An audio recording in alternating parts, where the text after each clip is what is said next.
Well, greetings and salutations, test takers. This is Dean Tinney, aka the Series 7 Guru, coming to you from my studio here in fabulous Las Vegas with our weekly installment of our community live stream Q&A.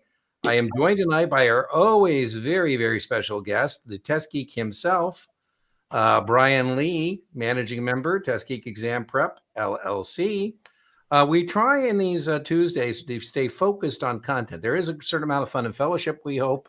We like you to be able to interact with each other, get some uplift, but we like to try and share as much content as we can from any FINRA or NASA exam that you may be challenged with. So let's take care of some housekeeping. We'll get underway on making good, we hope, on that expectation.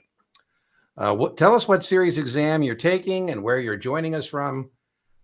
We do have people joining us from all over the country. We've even had some international folks. That's always fun. In terms of what's going on, I'm doing an SIE podcast live recording on options. That's going to be tomorrow. Let me put that there. Oh, what happened? There we go. And that will be episode 4 in that continuing podcast series. Let me get rid of this. Discount codes. I know that if you're starting out, you may not have the resources you will have someday in our industry. If you're poor and deserve to be rich, our industry is for you. But if we can help you lower those investments, we're certainly willing to do that. So if you need a Kaplan Q Bank as a supplement, a paid supplement, I think the Kaplan Q Bank is the best paid supplement.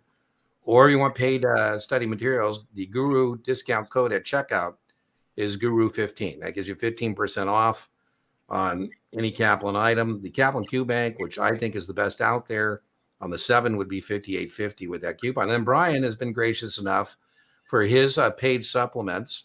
I think the Q Bank with Brian, that is, I think, the best combination as a paid supplement, is 20% off with Guru20 is the discount code for Test Geek products and services. All in, I think that brings his videos, the PDF, at about $100, I think, Brian? Yeah, just a little under. All right, so if you have a question for us, what we'd like you to do so we can pull it out of the chat is put what exam it's from, SIE or Series 7, whatever the case may be, with a Q, and then we can see it. And that way we don't end up like saying, oh, are you taking this? Are you taking that? Because, there's a lot of overlap. The depth and the context of the question can be very different from series exam to series exam. So that's helpful for us. No big deal if you forget to do it or can't do it, whatever, but it's helpful. It's helpful. When we're done, if you can't join us for Tuesdays, this is available as a podcast episode on both YouTube and Spotify. And if you're using the channel, I just want to help you be efficient. There's 600 and something videos. There's over 700 hours of content. Wow. And I consider the channel to be a buffet. I don't have the expectation to go watch every one of my videos. Take what you like, leave what you don't. But if you want to binge, you find your series playlist. And that's how you binge on a particular exam, whether it's the SIE. We have 3 playlists. If you're actually looking for a particular thing, use the channel search bar. You can put in accrued interest or margin, and it'll bring up that particular subject without you trying to have to hunt around and find it. We always end our live streams with a drawing for a coaching call. I don't know if you're out there, Cynthia. I'm trying my damnedest to get that done for you. Marcel, I don't know if you're out there, but I will be checking in with you tomorrow. I'm teaching my last class, thank God, last class of the year. Woohoo! My 2023 schedule is completed tomorrow, and I'll have a lot more time to interact and get caught up on some things. So if I haven't heard from you, or you haven't heard from me, I should say, stay tuned. I'll be showing up. I'll be showing up. All right. So let's see what we got going on in the comments, Brian. Face blue smiling, so cute. There's Marcel, Kenner, Louisiana. Ooh, I haven't forgot you, Marcel. I'll be talking to you as I get done teaching tomorrow, that last class, and then I'll be able to get done what I owe you. I owe you an hour, and I owe Cynthia an hour. I always tell Mom hello. She, Brian and I, we have dinners together. Marcel and I had a very great dinner when he came out to visit. Hello, hello, hello. Taking the 6th next Wednesday from Chicago. I love Chicago. I used to be able to go to Chicago all the time. Do you recall those trips to Dearborn? Yeah, I used to go there every other month to teach a 24, and I loved it because I had the hotel right next to the classroom. Oh, easy, roll out of bed, bam. I can hit Midway, hop the train into Chicago, and be there in an hour and be back in an hour. All right, sales supervisor. All right.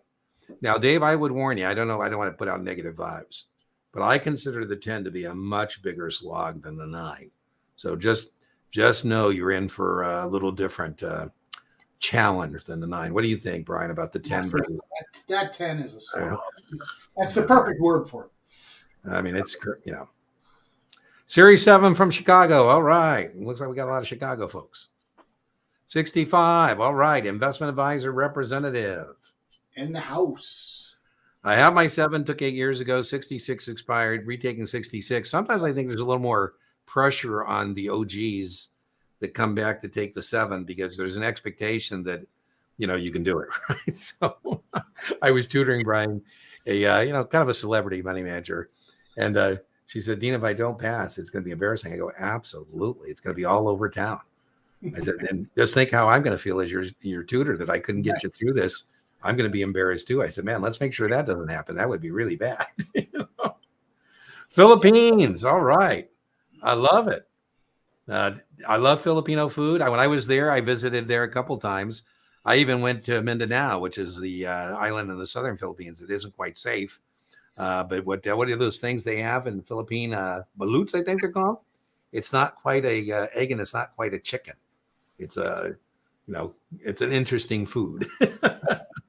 It's not quite an egg and it's not quite a chicken. No, it's kind of like a half-formed chicken embryo kind of thing. SIE from Massachusetts. All right. It all starts with the SIE. Series 7 balance sheet. So on Series 7 balance sheet, I will link, Sarah, at 6:57 in the replay, I will link to my balance sheet lecture. And I think it's total overkill for Series 7. It's probably more appropriate for 65, 66. I will defer to Brian here in just a sec, but from my perspective, I would want you to know the classical balance sheet equation, assets minus liability equals net worth. Now, Sarah, I struggle sometimes because sometimes I see it referred to as assets equals liabilities equal plus net worth. So one thing I would tell you when you're doing math and you say, God, I know this math. How could I not know this? Just, take a strategic pause and say, okay, wait, is there another way to express that same idea? It's called a balance sheet because it balances, it's a picture in time. You also should be aware of this as it relates to customer profiling. So I'd have a general understanding of current assets, whether it's a corporation or your customer, cash or things to turn into cash within 12 months, long-term assets, current liabilities. I'd have a general understanding of working capital, current ratio, acid test or quick ratio. That's the current assets minus the inventory. Maybe, price to earnings, but not from the balance sheet, just as a standalone kind of a question. I wouldn't worry about the income statement, probably at all. What do you think, Brian? Dividend payout ratio on 7 or not? On a 7, probably not. Would you add to that? What do you think? Did I get most of it? I have a couple of different thoughts, and I don't know how much time you want me to dwell on. That's what we're here for, content. However, here's what you want to do. You lay the base for all your balance sheet information for the 7. Yes, it is testable. But it also plays out for the 66, which most Series 7 folks have to do it. So the ratios, the current ratios, the quick ratios, working capital, all of that. My only difference, I'm not a big fan of the formulas. The textbooks love to give you the formula for the balance sheet. But if you don't know a current asset from a fixed asset, that formula ain't going to help you out. I'd add another to that, Brian, that we were talking about math. I had a guy who was tutoring. He said, Dean, I'm not paying you to tutor me on math. I'm a serious math guy. So you give me any 2 numbers, I can solve for a third. I make him sound like he has hubris. He doesn't. That's really who he is. But anyways, he passed. But he told me, Sarah, that, and I'm going to add to that what he got asked was to recognize the formula from a lineup. And he hadn't done that. So even he could figure it out because he would do it in his head and then figure it out.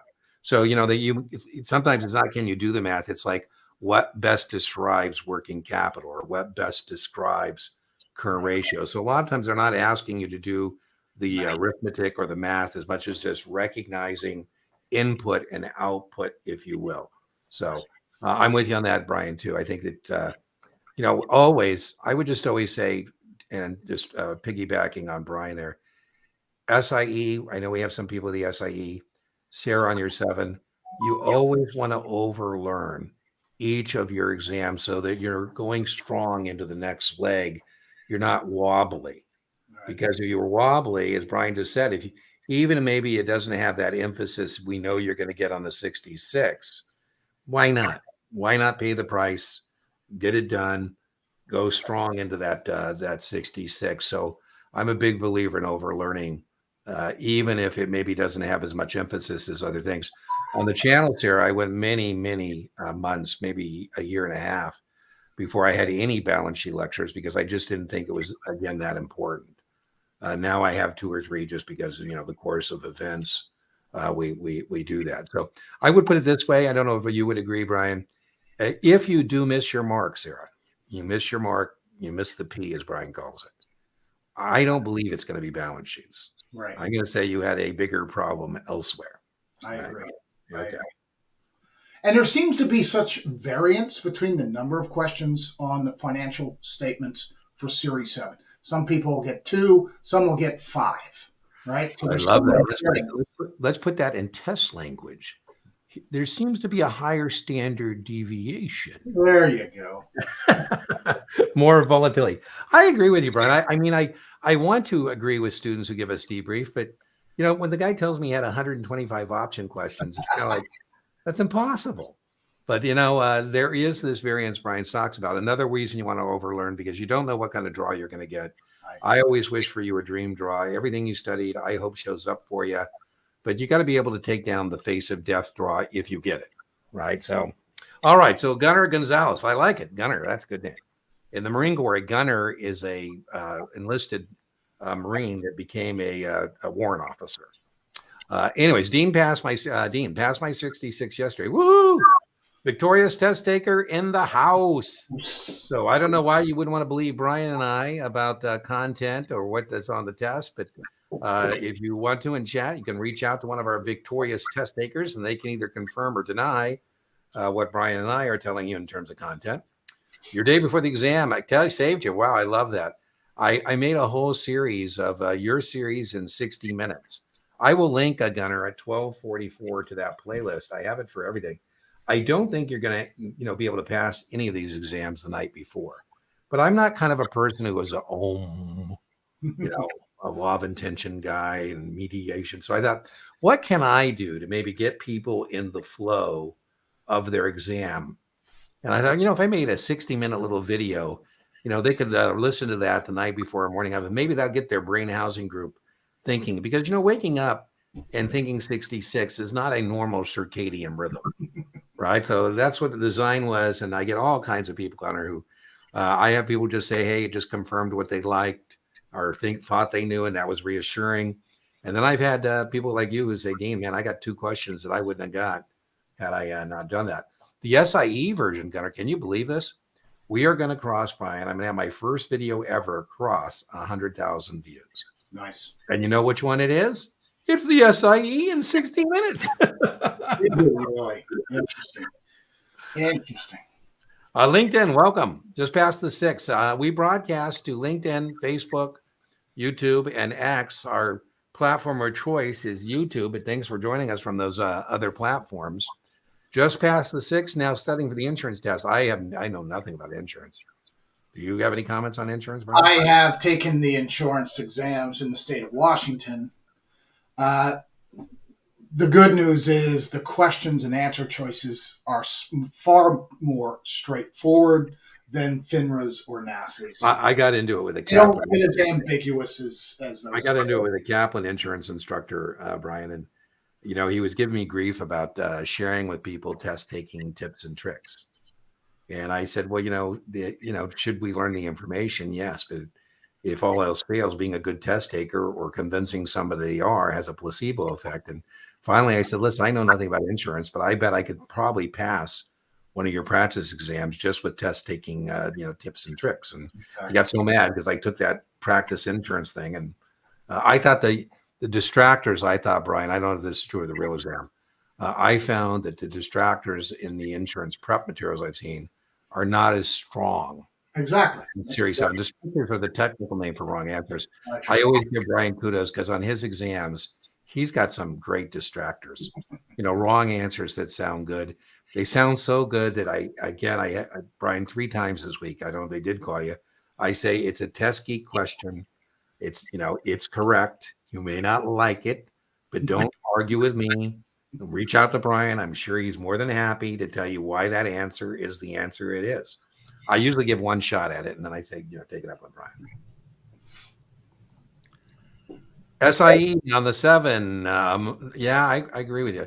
I wouldn't worry about fixed annuities, but variable annuities, there's definitely testable. Yeah. Don't tell a compliance officer because I'll get in trouble. But I think of, and I'll link at 1554 to a variable annuity lecture. I think of a variable annuity as a mutual fund with an insurance wrapper. A mutual fund with an That's what I say all the time. Exactly. Right? That separate account is the mutual fund, and then we have that insurance kind of around it. And it's mostly just a different vocabulary. So we call the shares accumulation units. Exactly. So I think it's mostly vocabulary to get people into trouble. That and the fact that it's a retirement plan, non-qualified retirement plan. That's after-tax money. That's important. All right. I passed my 66 last week.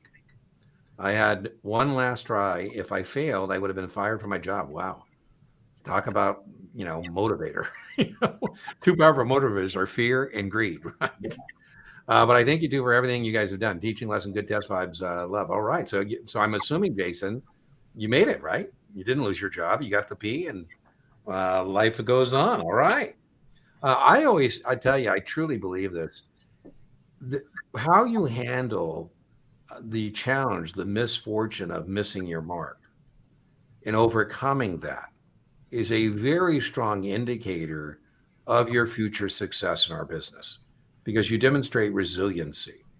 And, in our business, you have to be able to do that. People who have never had any challenges are pretty fragile people. I mean, you don't seem to be fragile, but then they end up being pretty fragile. So I'm glad to hear that you overcame that.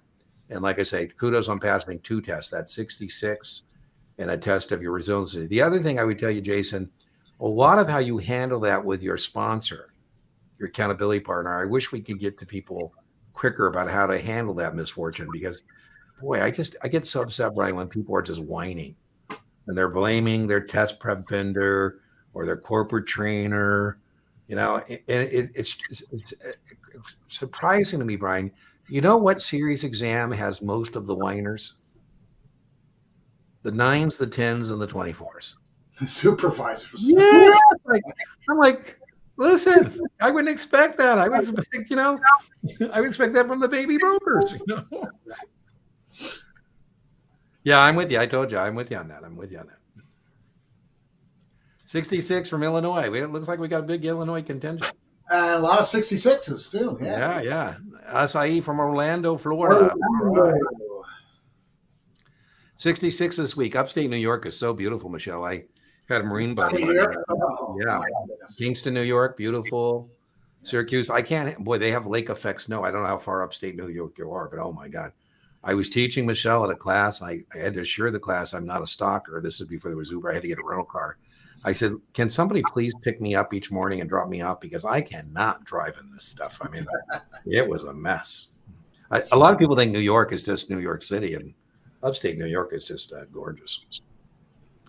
I've been going through Brian's course. There we go, as well as Dean's explanations for the practice exams and 90 questions in 90 minutes. I didn't know I had 90 questions in 90 minutes.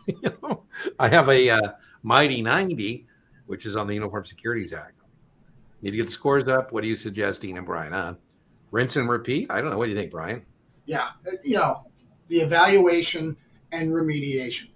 Make sure you use the performance tracker with the Kaplan Q Bank. Some of the other publishers have the performance tracker. Man, it's the best tool out there. So once you take a practice final, run those performance trackers to find your weakest area so you can then ramp up on those weak areas. Evaluate, remediate.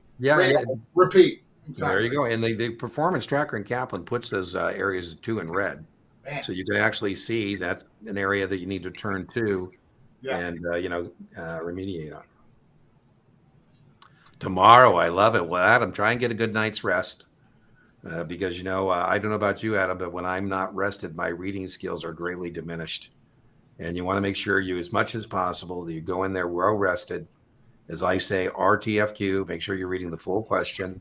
Make sure you're reading the full answer set. I think that's particularly true on NASA exams. As I mentioned about Brian being a master of distractors, a lot of times when people are missing Brian's practice questions, it's because they're not RTFQing, they're not RTFAing, they're not reading that answer. I had somebody who said, Dean, I don't even, I said, you got to lay on more base. You're not even know what you're doing. I had a guy today, Brian, he was taking exception to the agent of the issuer. I go, that's not a question about the agent of the issuer. It's a question about the agent of the broker dealer. Those are different questions. So, Right.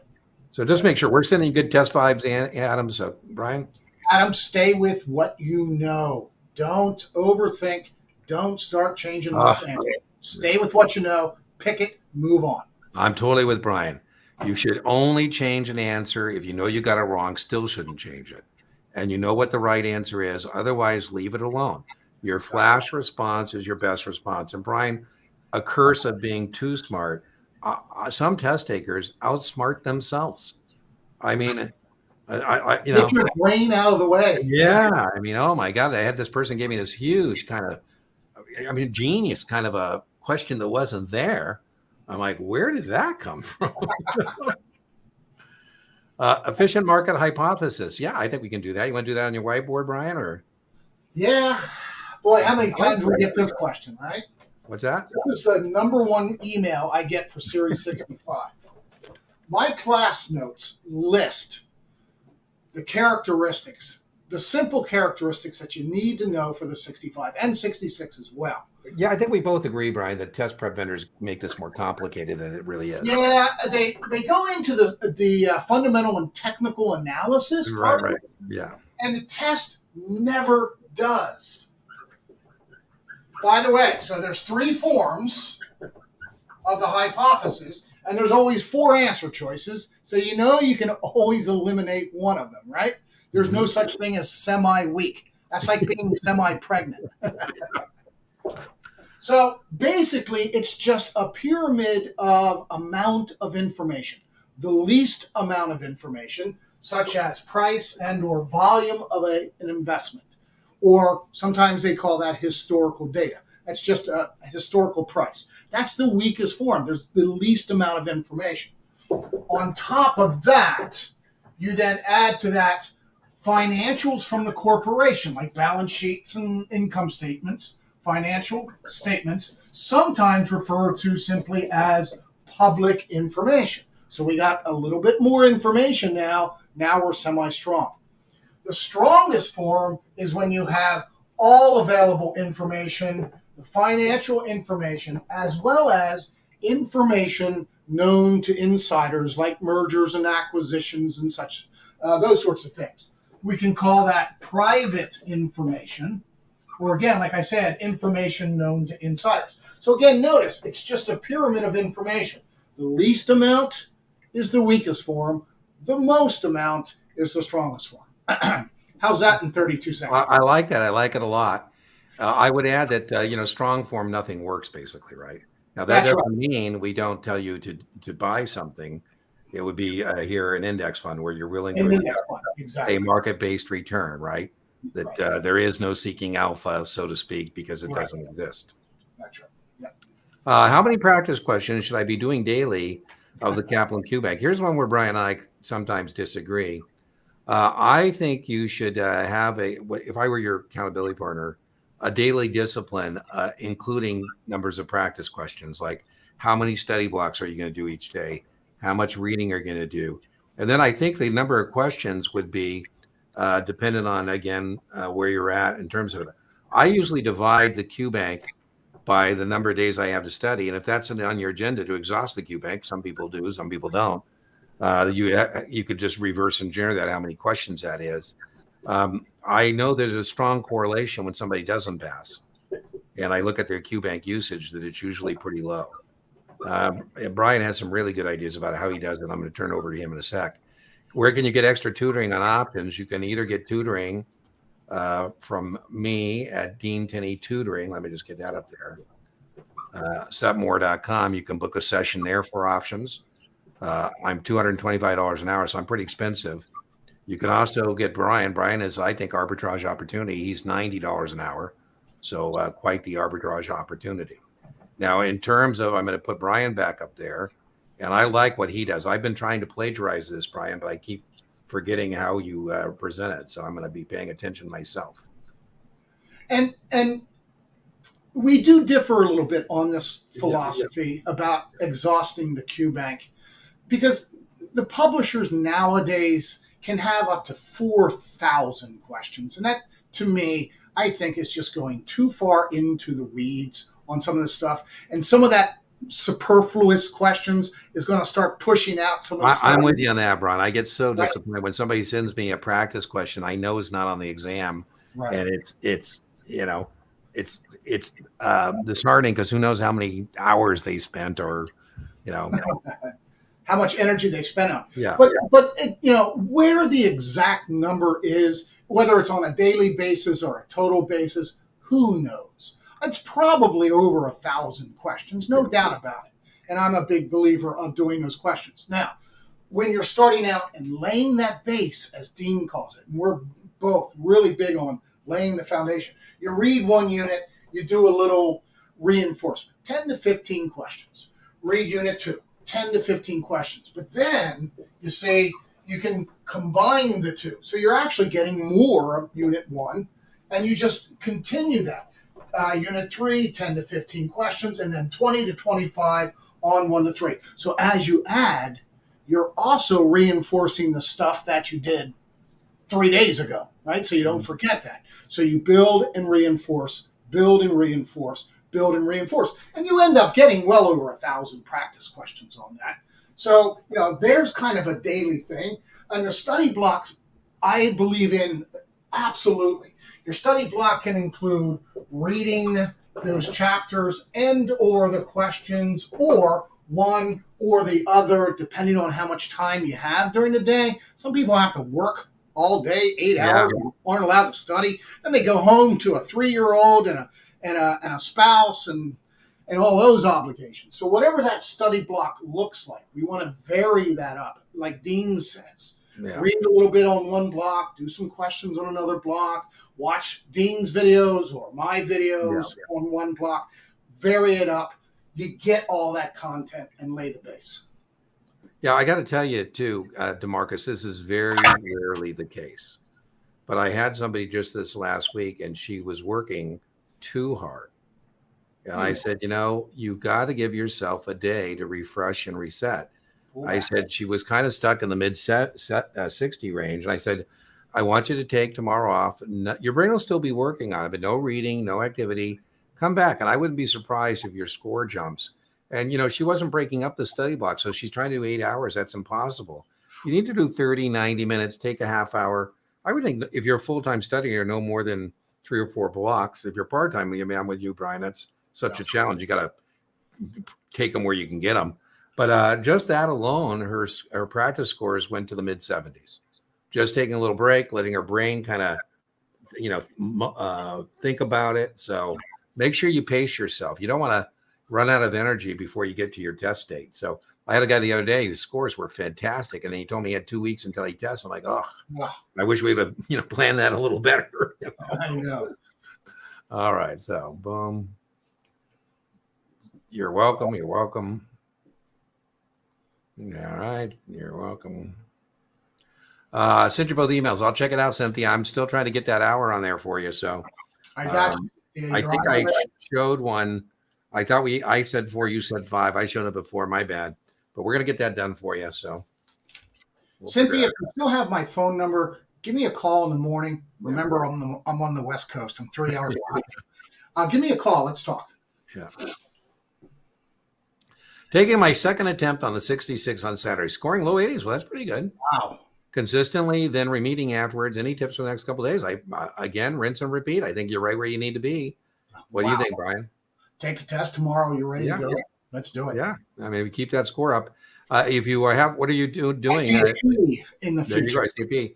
If you haven't done Brian's test key practice test, it's available on the website where you can hit pause, but you can also buy it from Brian for the PDF itself for about $20 with the discount code. And I think it gives you a really good correlation. So you might want to do that one. Good news or bad news. I mean, if it's a bad score, you don't want to do it. But, it does give you strong correlation to the actual exam. Well, I don't know anything about insurance, but it's been my indication that more people struggle with FINRA NASAA exams than insurance exams, in my experience. But mine too. Do I have any tips or memory aids to easily remember? Oh man, I'd be rich if I did, right? If I had a pill that could do that. Yeah. Brian has a great cheat sheet about securities, exempt transactions, as well as persons. And that's available in what he calls, what do we call them? Class notes or quick notes or? The class notes, quick notes. Yeah, PDF video, that I would recommend for that. I don't think there's an easy answer. What do you think, Brian? Is there an easy way? I mean, there's late. And there's a couple, but there's not as much. Repetition. That's the only way. And I organize them in a little flow chart kind of thing. So you can see it, you can repeat it, see it, repeat it, see it, repeat it. Yeah, I use it when I'm tutoring. Sometimes I'll have people put in his person one, like here's your firm.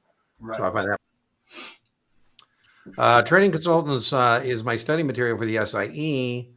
I took a FINRA practice exam, and the questions were a lot more simplified than training consultant. Well, no, I guess that's good. The FINRA practice exams, for those of you taking the SIE who have not done it, I will link at 3143. To my version. I got two versions of that on the channel. I've got one where you can watch me take the FINRA practice exam on the website and explicate as I go through it, like why the question's right, why it's wrong. And then I have another one, I call it a doppelganger, Alicia, where I actually took the FINRA exam and reversed all the answers. I kept the answer sets, but now the questions are different answers because of the question. I've reversed engineered. I'm pretty proud of that. And we have Brian's there as well. So we have a lot of practice tests. So I don't think people are monogamous about, supplements and materials. And so I would recommend, whether it's training consultants or Kaplan or Past Perfect or STC or Knopman, that at least make an effort to try and do a practice exam from someone else, whether that be FINRA or TestGeek, just again, to get some correlation on that. We used the term the other day, or just in the session, called variance. And you want to make sure you don't have a huge variance from, particularly training consultants to that exam. So I think it's a good thing, but might want to do another one. Your thoughts, Brian? Absolutely. I like diversity in the way in which questions and answers are worded. It gives you more flexibility come test day. Yeah. I've been watching your videos for some time, but want to gain advice on this since I haven't got a passing exam score. Hoping I could test by the end of the year. Oh, Alicia, that should be plenty of time. I think you said you're doing the SIE, right? So the SIE, I think if you're trying to do that by the end of the year, time is another one of those commodities, right? Or I should say resources that some people don't have if they're part-time studiers and other people do if they're full-time, but that should be plenty of time to approach that. I would warn you that your study plan is kind of like an option. It's a wasting asset, time value erodes. And so sometimes your time horizon for your test can start collapsing on you.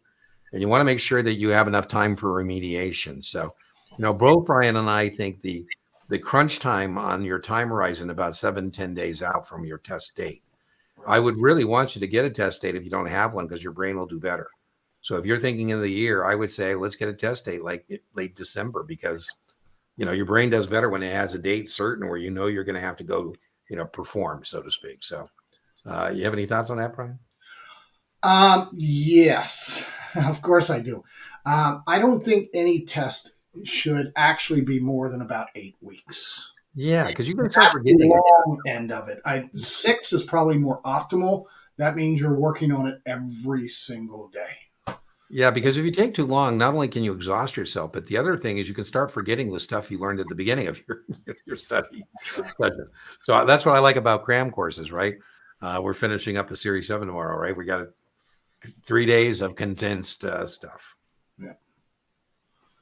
The first 2 times passed with a third try. Wow, that's a really great. Well, that Wow. was a while back if you got a score.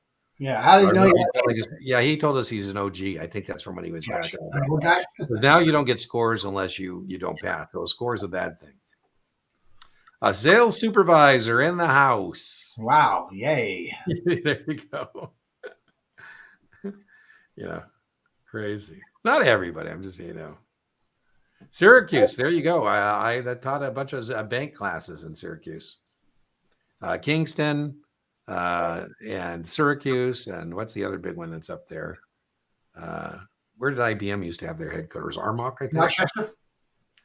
All of it. Oh, yeah. My firm has Exam FX. How would you say they're QBank? I think Exam FX and Training Consults, they've merged as my understanding, are a little thin, Michelle. So I would want you to supplement for sure. And whether that's a free supplement, the best free supplement to your paid study materials is my YouTube channel. I think a great paid supplement to your paid study materials is Brian's Test Geek supplements. Kaplan QBank is a great supplement. So I think if you're using a test prep vendor that I would consider a little thin, I would really recommend supplementing. What do you think, Brian? Absolutely. And this is still the SIE, right? Let's see. I don't know if we found out what Michelle was. Let's see. I don't see what she told us what her exam was, but any exam, I think if it's yeah, exactly. Yeah. Yeah. Yeah, we're all the best. All right, cool. Thank you so much. What are the top chapters I should fine tune on the Series 7? Well, I would say Unit 8 is mutual funds. If you're using Kaplan, so I don't know what test prep you're vending, but let's just put it this way. Mutual funds, options, and muni bonds is what I would suggest. If you're using Kaplan, that's Unit 8, Unit 10, and Unit 7. 7, 8, and 10 is what that is in Kaplan. I'm not sure if for other vendors what units that would be. But did you add something to that, Brian? Let's see what Brian added to that.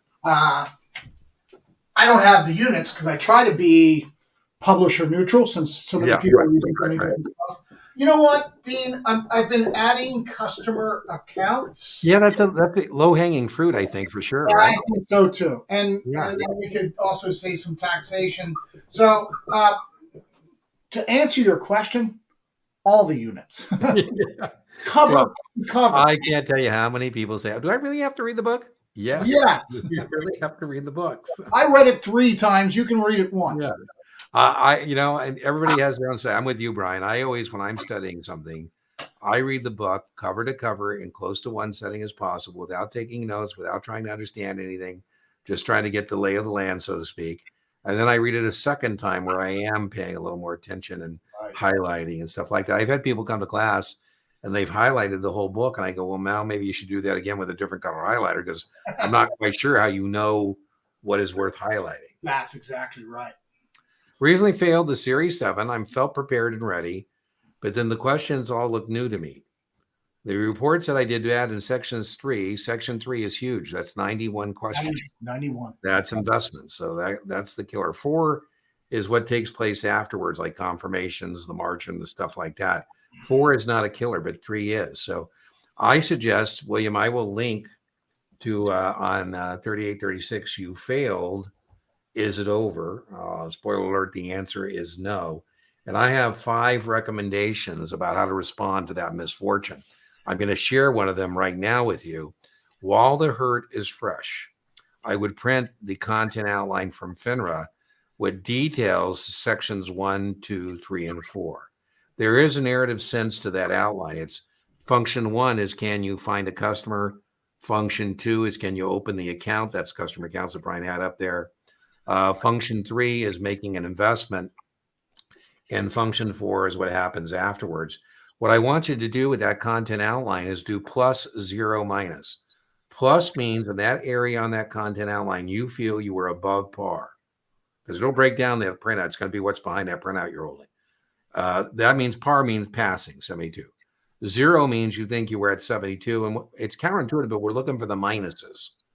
The minuses are things you were below par. And what we want to do is bring everything below par to above par, par above par, and keep the stuff above par, 72. Because sometimes people then go backwards on the stuff they knew the next time out. So that would be, I would do that right away. And then I would put that away, take a little break, refresh and reset, and come up with the execution of your new study plan.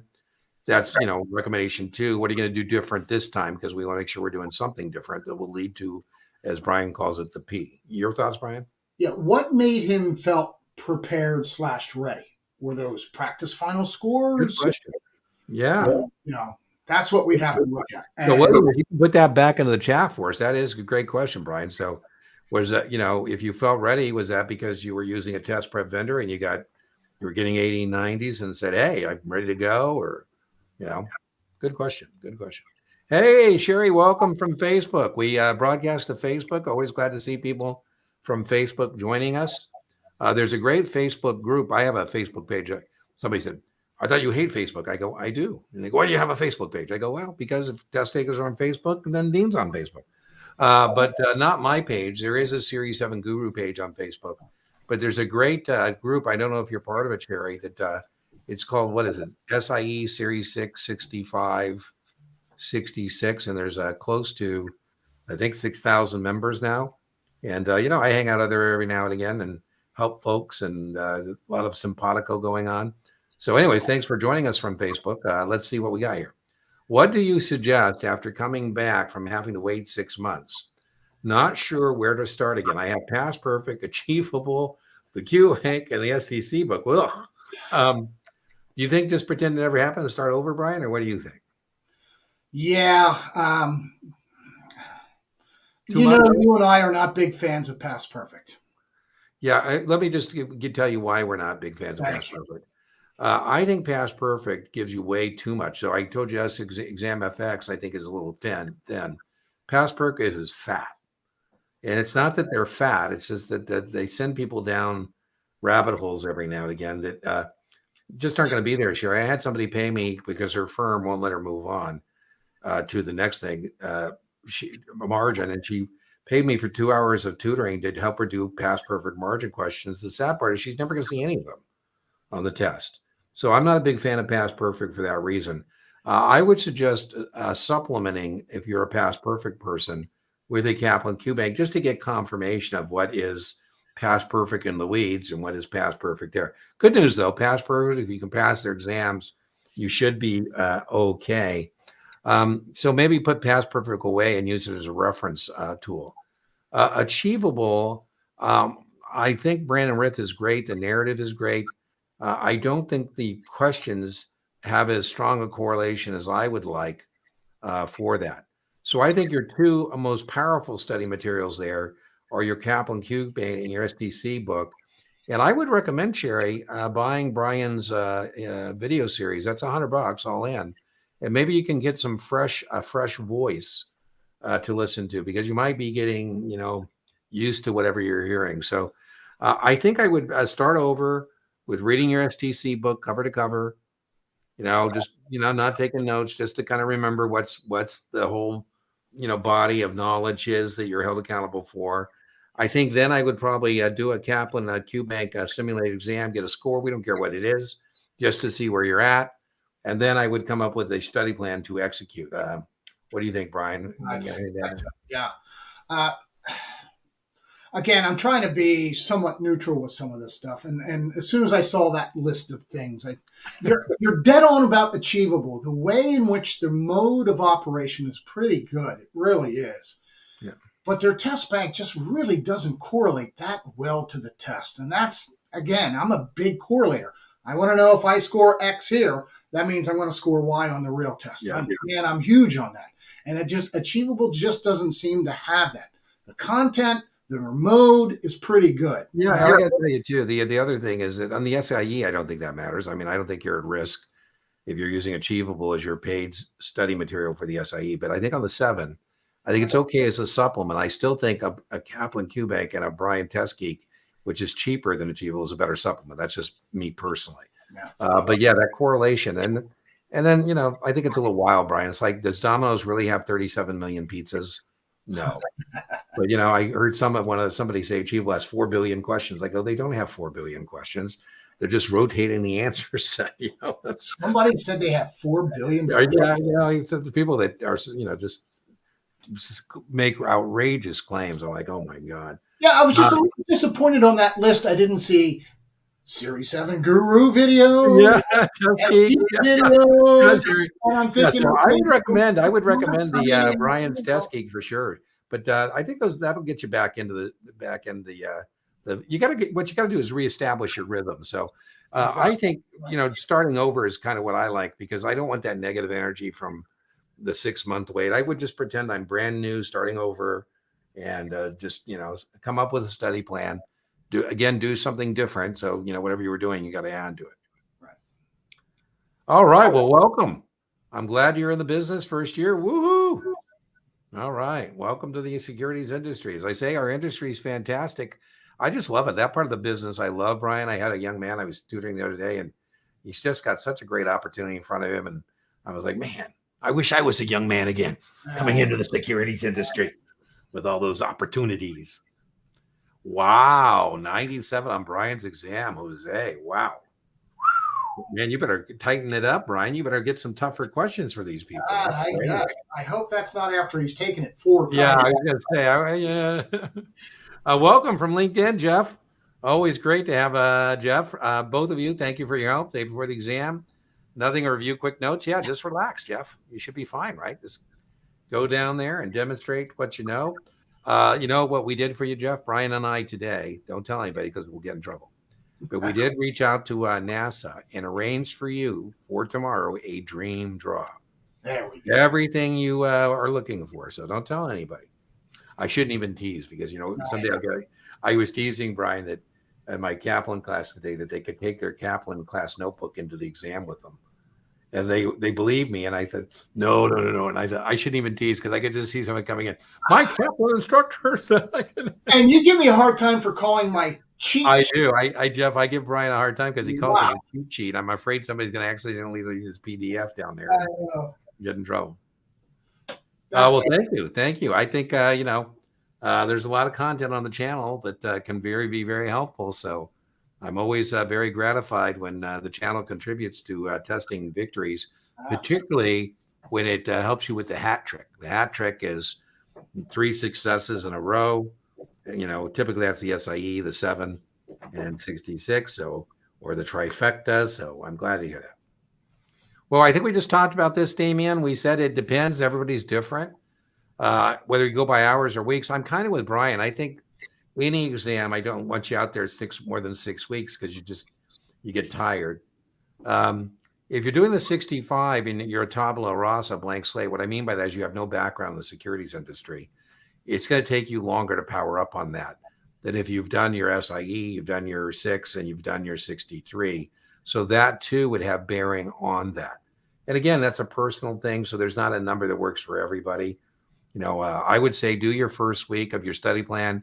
And then what I tell people is either extend or collapse it based on what you felt you got done in executing your study plan in that first week or so.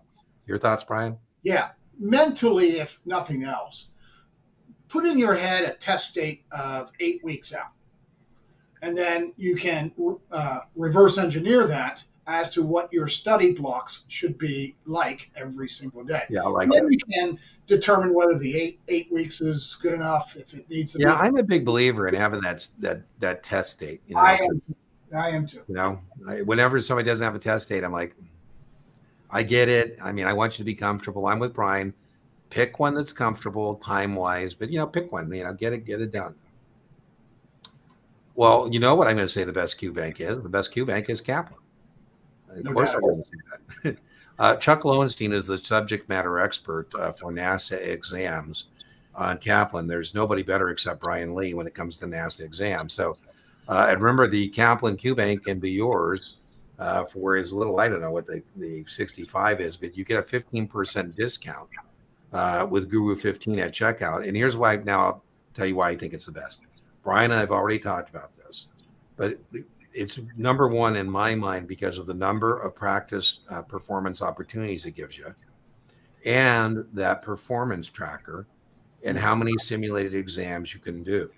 So a lot of other test prep vendors don't have the quantity and they don't have the manipulation that can be done with that Q bank.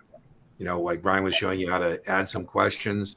You can really massage that Q bank to work best for your unique situation. So I think the Kaplan Q bank, and that's until Brian writes one. I've been trying to get Brian to write a Q bank, but he's got other things to do, like watch his baseball team and do hockey, and so. Till then, it's Kaplan. Hi, Dean, Series 7, Sarah. All right. Could you explain when someone has an option strategy and they close one for intrinsic value? I certainly can. I don't understand how to apply that to gain or loss. Now, this probably lends itself better to Brian and his whiteboard, but I don't like to put him to work without his permission. You want to do that whiteboard, Brian? Well, I was already ahead of you. There you go. I was going to do it anyway.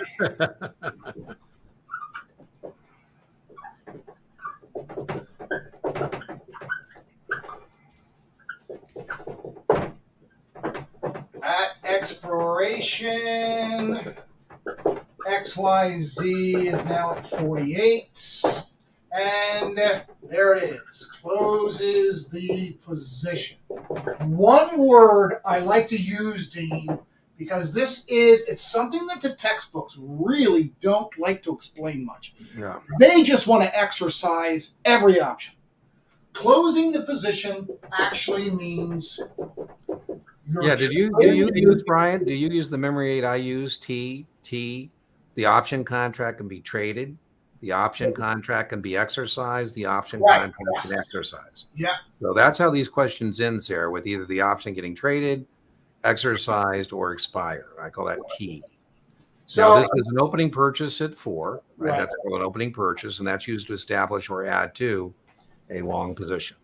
So that means you spent $400 on that option contract. Yep. The stock was at 35 at that time. That's a distractor. Because later, several months later, when the option contract's about to expire, who cares what the stock was 6 months ago? Yeah, you don't care when you do the trade. You care where it's at when you close the trade. That's right. And now the stock is at 48, you see. Now we know, and see, this is the next lesson you learn, is how to determine intrinsic value when it isn't specifically given to you.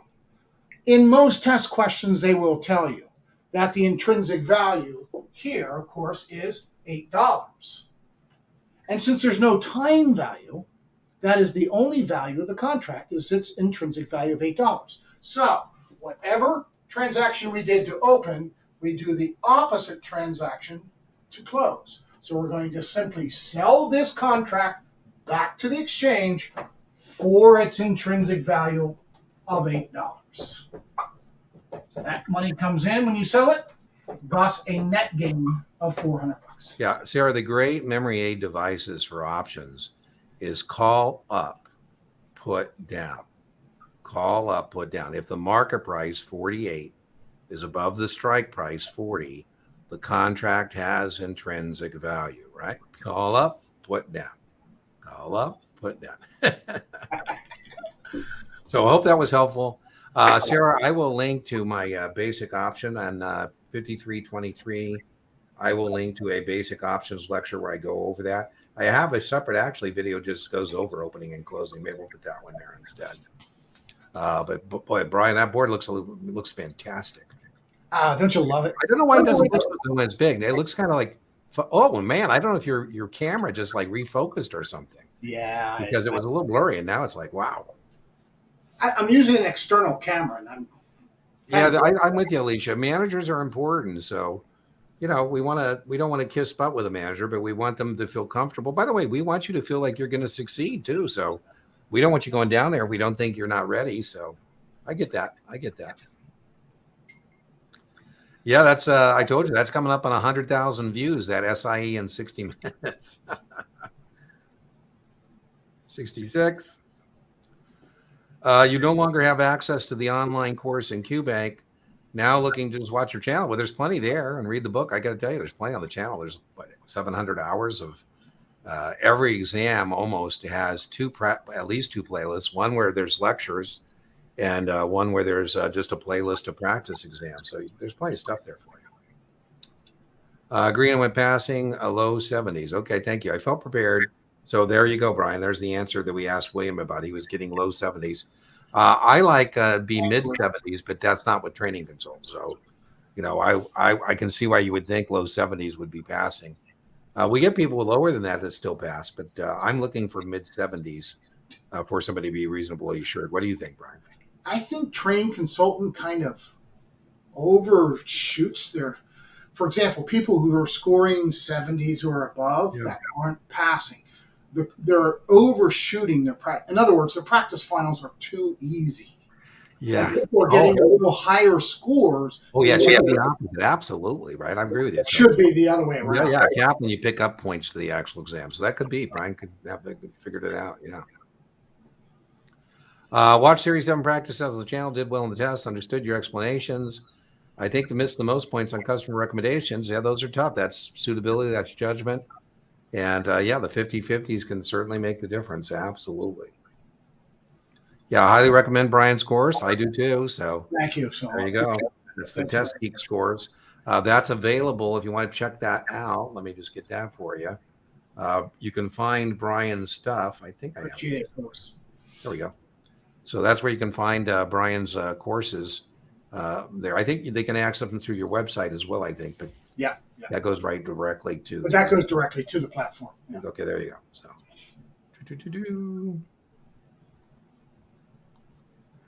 all right, what do we got left here? It's coming up on the drawing time here. Have you ever considered doing some baby broker videos to bring some real world perspective to your followers? I have thought about that, but Michelle, what I'm worried about is what I call style drift. I try and keep the pretty tight on what the channel's about because, we're coming up on 3 million views and we're coming up on 25,000 subscribers. You can't fake watch time. We have over 600 hours, 100,000 of our watch hours. But I don't want to confuse Google by putting up a baby broker video, or I don't want to be the Tony Robbins of taking tests like, the psych guy, like, hey, you can do it, and mainly because I think it would start confusing people about what we're here to do. Now, if I did that, Michelle, what I've thought about doing is maybe another channel where we do other stuff, but I don't know if I would do that here. Maybe a video, maybe I could do a video. I used to do a lot of training for baby brokers in terms of sales and that kind of stuff. By the way, baby broker is not a derogatory term. It's a term of endearment. So don't be starting sending me emails about, how dare you call me a baby broker. Which video do you recommend? Well, I put all of them in suggested watch order. So on the 66, in fact, I need to talk to Brian backstage. I think, Brian, we should do a podcast like we did on the 65 for the 66. Oh, my. And if we did, that would be 3. But right now we got 2. I got a playlist of lectures for the 66 and suggested watch order. One that people find very helpful is a class I taught Brian into teaching for us called Definition and Registrations of Persons. And I have that at the front of the playlist. And then I have a playlist with just 66 practice tests in suggested watch order as well. Marcel, if you win again, man, people are going to think that you have control of my Wheel of Fortune. Yeah, I think I haven't talked to Brian. I meant to, and I just put it out loud there for him. We did a whole 65 podcast series, and people really found it. So yeah, I think we should do the same thing. So maybe I'll rope Brian into that. All right. Well, it looks like we're ready for. Let me go get the Wheel of Fortune, and I think that's great, Brian. Next week is our Halloween episode, so I will be in costume for next week.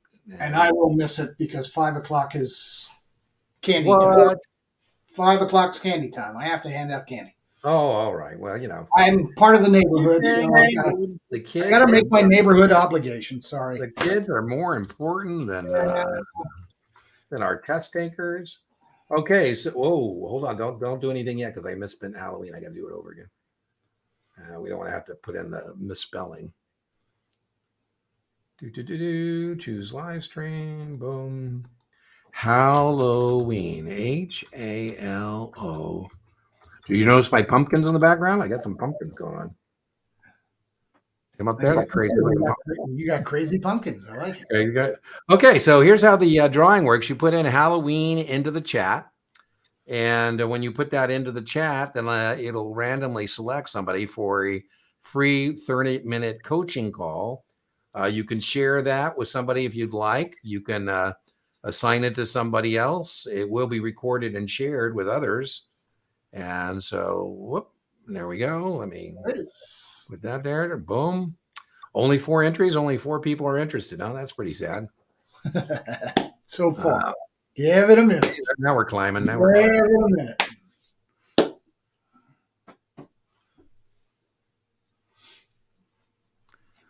All right. So, there's another one. Okay. Last call for Halloween. Last call. Going once. Going twice. All right. Here we go.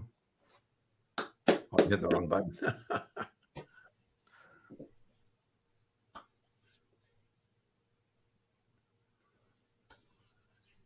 And the winner is Hey! So, what you need to do to collect within an hour, I don't like having floating liabilities. I'm okay with that with Marcel and Cynthia because we know each other and stuff like that. But send me an email claiming you're the drawing winner, and then I will send you an email invite, a Zoom invite for Tuesday, October 20th. Well, geez, that's not October 20th, whatever that is. October 31st is what that is. Let me fix that. Boom, boom, boom. And like I say, we'll get that done before we do our Halloween special. Boom, there we go. So just send that to me, and we'll get that on the schedule for you. All right. Anything else? All right. Well, if not, remember, inch by inch, your exam is a cinch. And what say you, Brian? Keep it simple. Stay with what you know. You take the test. Don't let the test take you. All right, everybody. Brian will be indisposed next Tuesday, but I'll be here at 5 p.m. in costume for our spooktacular edition. I'll see you then. Bye-bye.